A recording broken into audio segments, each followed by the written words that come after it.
আজি আমাৰ আজু মুখ্য নিৰ্বাচনী কাৰ্যালয়ত আজি অৰ্ধ শতাধিক যুৱ বন্ধুৱে আজি আমাৰ যুৱ কংগ্ৰেছৰ নীতি আদৰ্শ মানি আজি যোগদান কৰে আৰু তেওঁলোকক আমি আদৰণি জনাইছোঁ। তেওঁলোকেও বুজি পাইছে আমাৰ যে বিজেপি চৰকাৰে নিবনুৱা সমস্যা ৰোধ কৰিব পৰা নাই। আজি আমাৰ মুখ্যমন্ত্ৰী ডাঙৰীয়াই কয় 2 লাখ নিযুক্তি দিয়া বুলি।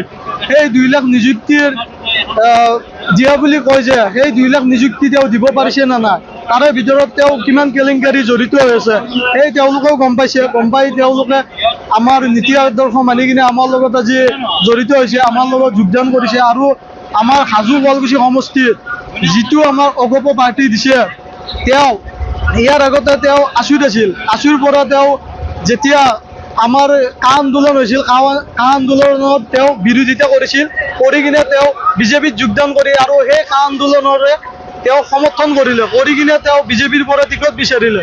কিন্তু বিজেপিৰ পৰা টিকট নোপোৱাৰ কাৰণে তেওঁ আজি অগপ পাৰ্টিত যোগদান কৰি আমাৰ হাজো শুৱালকুছিৰ পৰা খেলিব আহিছে, যোনটো দলৰ আজি আমাৰ অসমত একো ভূমিকাই নাই।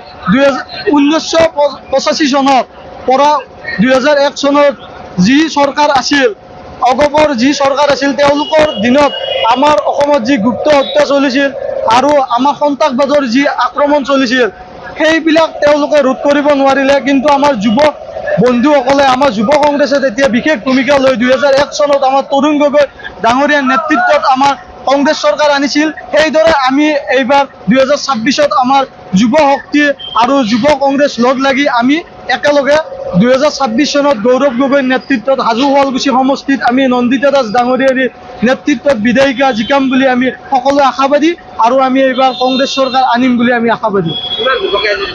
আজি অৰ্ধ শতাধিক যুৱকে আমাৰ যুৱ কংগ্ৰেছত আজি যোগদান কৰিলে। যিকোনো খবৰৰ বাবে যোগাযোগ কৰক আমাৰ এই নম্বৰত 9181 307 221।